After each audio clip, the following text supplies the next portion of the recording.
그 아이가 자라매 하루는 추수꾼들에게 나가서 그의 아버지에게 이르렀더니 그의 아버지에게 이르되 내 머리야, 내 머리야. 하는지라. 그의 아버지가 사환에게 말하여 그의 어머니에게로 데려가라. 곧 어머니에게로 데려갔더니 낮까지 어머니의 무릎에 앉아 있다가 죽은지라. 그의 어머니가 올라가서 아들을 하나님의 사람의 침상 위에 두고 문을 닫고 나와 그 남편을 불러 이르되 청하건대 사환 한 명과 나귀 한 마리를 내게로 보내소서. 내가 하나님의 사람에게 달려갔다가 돌아오리이다. 초하루도 아니요 안식일도 아니거늘 그대가 오늘 어찌하여 그에게 나아가고자 하느냐? 평안을 비나이다.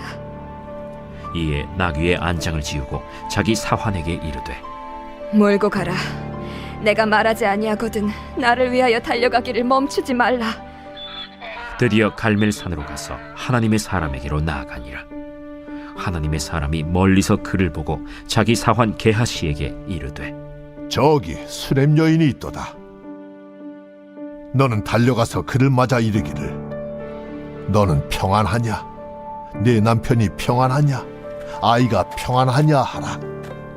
평안하다 하고 산에 이르러 하나님의 사람에게 나아가서 그 발을 아는지라. 게하시가 가까이 와서 그를 물리치고자 하매 하나님의 사람이 이르되 가만두라. 그의 영혼이 괴로워하지만은 여호와께서 내게 숨기시고 이르지 아니하셨도다. Every day is Sunday. 우리의 매일을 썬데이로 세팅하라. 오늘도 이 선셋 메시지를 통하여서 하나님께 순전한 예배를 올려드리기 원합니다. 우리가 살펴보는 이 열왕기하 초반부는 능력의 선지자 이 엘리야의 사역을 계승한 엘리사 선지자의 사역들 중심으로 진행이 되는데요. 특별히 열왕기하 4장에서는 이 엘리사 선지자의 4가지의 기적이 등장을 합니다. 1절부터 7절은 이 가난한 과부와 그 아들의 어려운 재정적 상황을 돕는 어떤 기적 이야기가 등장을 하고요. 8절부터 37절은 이 수넴 귀 부인의 아들의 죽음을 그가 다시 살려내는 기적을 보여줍니다. 38절부터 41절은 이 독이 든 죽을 다시 생명의 죽으로 변화시키는 기적을 베풀고 42절부터 44절까지는 굶주린 백성들에게 양식을 공급하는 이 기적을 벌이는 이야기가 열왕기하 4장에 연이어서 기록이 되어 있습니다. 이 단락의 구조만 살펴보아도 한 가지 메시지를 발견할 수 있는데요. 첫 번째 단락의 가난한 과부를 엘리사가 돕지만 그 두 번째 단락에서 또 이 수넴의 귀부인을 돕는 것을 통해서 하나님께서는 가난한 자도 도우시고 부한 자도 도우신다는 이 메시지를 발견할 수 있죠. 오늘 하나님의 돌보심은 어느 누군가에게만 향한 것이 아니라 우리 모두를 향해 있는 것입니다. 이 가운데 오늘 우리가 살펴보는 이야기는 이 수넴 귀 부인의 아들이 죽는 그 중심부의 이야기입니다. 수넴 여인이 선지자 엘리사를 아주 정성껏 섬깁니다. 그래서 엘리사는 이 수넴 여인을 축복하고 싶어서 그에게 아들이 태어날 것을 축복하고 그 말씀 그대로 하나님께서는 이 여인에게 아들을 허락해 주십니다. 그런데 이 여인에게 한 가지 문제가 생겨요. 18절부터 20절을 한번 보십시오. 그 아이가 자라매 하루는 추수꾼들에게 나가서 그의 아버지에게 이르렀더니 그의 아버지에게 이르되 내 머리야 내 머리야 하는지라. 그의 아버지가 사환에게 말하여 그의 어머니에게로 데려가라 하매 곧 어머니에게로 데려갔더니 낮까지 어머니의 무릎에 앉아 있다가 죽은지라. 그 아들이 갑작스러운 죽음을 맞이한 것입니다. 저는 오늘 말씀을 준비하면서 이 장면에서 인생이 무엇일까? 인생이 이와 같다는 생각이 들었어요. 한 치 앞도 모르는 것, 그것이 우리 인생 아닙니까? 박영선 목사님께서도 인생이라는 책에서 이런 이야기를 하셨습니다. 기독교인의 큰 약점 중 하나가 하나님이 요구하시는 현실을 살지 않고 상상 속을 사는 것입니다. 선교도 해야 하고 순교도 해야 하지만 우리는 먼저 일상을 살아야 합니다. 일상의 특징이 무엇입니까? 잘 모르는데 사는 것입니다. 인간은 누구나 모르는 길을 갑니다. 언제나 아는 길, 설명할 수 있는 길을 가는 것이 아닙니다. 우리는 다 모르고 삽니다. 받아들일 수 없고 설명할 수 없는 그 상황을 마주하는 것, 이것이 바로 인생인 것이죠. 그런데 이 받아들일 수 없는 상황 가운데 이 수냄 여인이 보여준 모습이 굉장히 인상적입니다. 그는 정확하게 이 순간 빠른 판단을 내려요. 바로 선지자 엘리사를 찾아야겠다는 판단입니다. 그리고 남편에게 이 사실을 알리지 않고 곧장 엘리사를 찾아 떠나가요. 이 여인이 얼마나 긴급하게 찾아갔는지 제가 오늘 본문 22절부터 27절을 읽어드릴 텐데 이 여인의 마음이 어떠할지를 한번 생각해 보시면서 같이 한번 따라와 보십시오.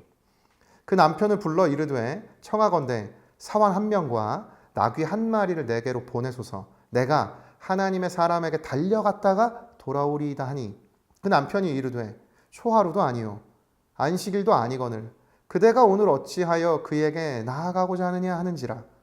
여인이 이르되 평안을 비나이다 하니라. 이에 나귀의 안장을 지우고 자기 사환에게 이르되 몰고 가라.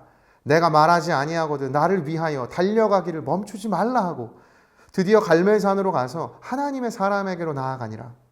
하나님의 사람이 멀리서 그를 보고 자기 사환 게하시에게 이르되 저기 수냄 여인이 있도다. 너는 달려가서 그를 맞아 이르기를 너는 평안하냐 내 남편이 평안하냐 아이가 평안하냐 하라 하였더니 여인이 대답하되 평안하다 하고 산에 이르러 하나님의 사람에게 나아가서 그 발을 아는지라. 게하시가 가까이 와서 그를 물리치고자 하매 하나님의 사람이 이르되 가만두라. 그의 영혼이 괴로워하지만은 여호와께서 내게 숨기시고 이르지 아니하셨도다 하니라. 여러분 이 여인의 마음이 느껴지십니까? 남편에게도 평안하다고 이야기 나누고 사환이 게하시를 만났을 때에도 모두 다 평안하다고 말했던 이 여인이 엘리사를 만났을 때 그 엘리사의 발을 부둥켜 잡고 그가 가졌던 그 모든 것을 그 고통을 쏟아내는 여러분 이 여인의 마음이 느껴지십니까? 어느 누구에게도 나눌 수 없던 그 삶의 고통을 가득 떠안고 있던 이 여인이 그 마음을 이곳에서 와락 물처럼 쏟아버린 것 아닙니까? 여기서 저는 오늘 말씀을 통해 하나님이 주시는 메시지를 발견했습니다. 그것은 쓰러져도 하나님 앞으로 나아오라는 것입니다. 수냄 여인은 이 문제를 풀 수 있는 사람이 누구인지 정확하게 알았습니다. 남편도 게하시도 그 어떤 사람도 아니라 오직 하나님의 사람 이 엘리사만이 풀 수 있는 문제라고 판단을 했던 것이죠. 그래서 그는 받아들일 수 없는 이 고통을 떠안고 어느 누구에게도 이 마음을 쏟지 않고 오직 하나님의 사람이었던 엘리사의 그 발을 붙들고 그곳에 온전히 자신의 이 모든 고통의 마음을 쏟아냈던 것입니다. 이 마음이 오늘 본문을 면밀하게 살펴보면 굉장히 흥미롭게 기록이 되어 있는 것을 발견할 수 있는데요. 이 수냄 여인이 처음 엘리사를 만났던 그 순간부터 오늘의 장면까지 이 여인과 엘리사의 거리가 더욱더 점점 가까워지는 것을 발견할 수 있습니다. 한번 처음 만났던 순간이 12절을 보십시오. 자기 사환 게하시에게 이르되 이 수냄 여인을 불러오라 하니 곧 여인을 부르매 여인이 그 앞에 선지라. 그러니까 그 여인이 처음에는 엘리사의 먼 발치 앞에 서 있었습니다. 그런데 그 이후에 다시 이 엘리사를 만났을 때의 모습을 보십시오. 15절이요. 이르되 다시 부르라 하여 부르매 여인이 문에 서니라. 그 이후에 어떻게 됩니까? 먼 발치에 있던 이 여인이 이제 가까이 문 앞에까지 나오게 된 것이죠. 그런데 이 여인이 오늘 본문 27절에서는 이제 엘리사의 정말 발 앞에 와서 그 발을 와락 껴안았던 것입니다. 먼 발치에 있다가 문 앞까지 다가왔다가 이제 이 엘리사의 발을 와락 아는 이 수냄 여인의 모습이 그려지십니까? 이 모습을 통해 우리는 이 여인의 마음을 느낄 수 있습니다. 그 인생의 고통을 안고 이 여인은 점점 더 하나님 앞으로 나아왔던 것입니다. 이 여인의 마음이 저는 오늘 우리가 가져야 할 하나님을 향한 우리의 마음인 줄로 믿습니다. 설교를 준비하며 우리에게 잘 알려져 있던 한 시가 떠올랐는데요. 바로 이 김영환 시인의 울꽃이라는 시입니다. 읽어드리겠습니다. 할머니 어디 가요? 예배당 간다. 근데 왜 울면서 가요? 울려고 간다. 왜 예배당 가서 울어요? 울 데가 없다. 사랑하는 여러분, 오늘 우리의 예배의 자리가 이와 같은 자리가 되기를 원합니다. 인생에 마주했던 설명할 수 없고 받아들일 수 없는 그 상황을 마주한 그 인생의 고통을 와락 쏟아낼 수 있는 그곳이 우리의 예배의 자리가 되기를 원합니다. 쓰러져도 하나님 앞에 쓰러지시기를 축복합니다. 넘어진다 할지라도 하나님 앞으로 넘어지시기를 축복합니다. 한 번에 하나님께 나아올 수 없다면 이 수넴 여인처럼 먼 발치에서 문 앞까지, 문 앞에서 그 발 앞까지 한 걸음씩 나아오다 보면 마침내 이 여인이 이 엘리사의 발을 와락 끼워놨던 것처럼 하나님 앞에 서서 나의 모든 것을 쏟아낼 수 있는 그런 믿음의 자리까지 우리가 나아갈 수 있음을 믿습니다. 그 하나님 앞에 엎드려 우리의 모든 삶의 고통과 이해할 수 없고 받아들일 수 없는 상황을 하나님 앞에 내어드렸을 때 그 자리에 엎드려 있고 주저앉아 있던 우리의 인생을 하나님이 다시 붙들어 일으켜 세워 주실 줄로 믿습니다. 그래서 시편 40편에도 하나님의 역사를 이렇게 말씀하고 있어요. 나를 기가 막힐 웅덩이와 수렁에서 끌어올리시고 내 발을 반석 위에 두사 내 걸음을 견고하게 하셨도다. 아멘. 하나님 앞에 나와 쓰러져 엎드릴 때 다시금 우리를 일으켜 세우시며 걸음을 견고케 하시는 하나님의 은혜를 경험하게 될 줄로 믿습니다. 이 하나님의 은혜가 오늘 우리에게 모두 주어지기를 원합니다.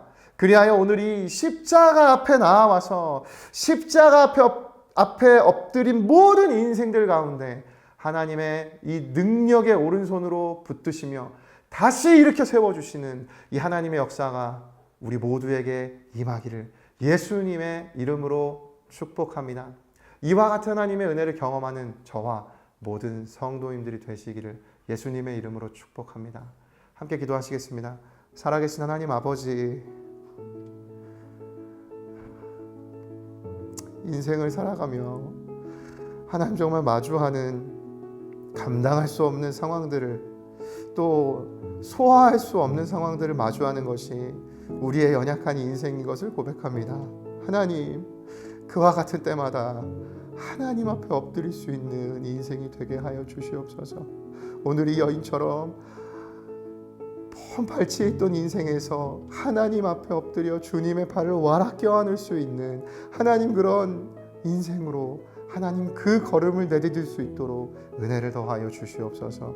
그리하여 하나님 그 십자가 앞에 온 마음을 쏟아내었을 때 다시 그 기가 막힐 웅덩이에서 우리를 건지시며 다시 일으켜 세워주신 하나님의 역사를 경험하여 하나님이 주신 새 힘에 힘입어 다시금 주님의 사명과 비전을 향해 하나님 한 걸음 한 걸음 그 믿음의 전진을 나아가는 우리 모두의 인생 되게 하여 주시옵소서. 감사드리며 살아계신 예수 그리스도의 이름으로 기도드립니다. 아멘.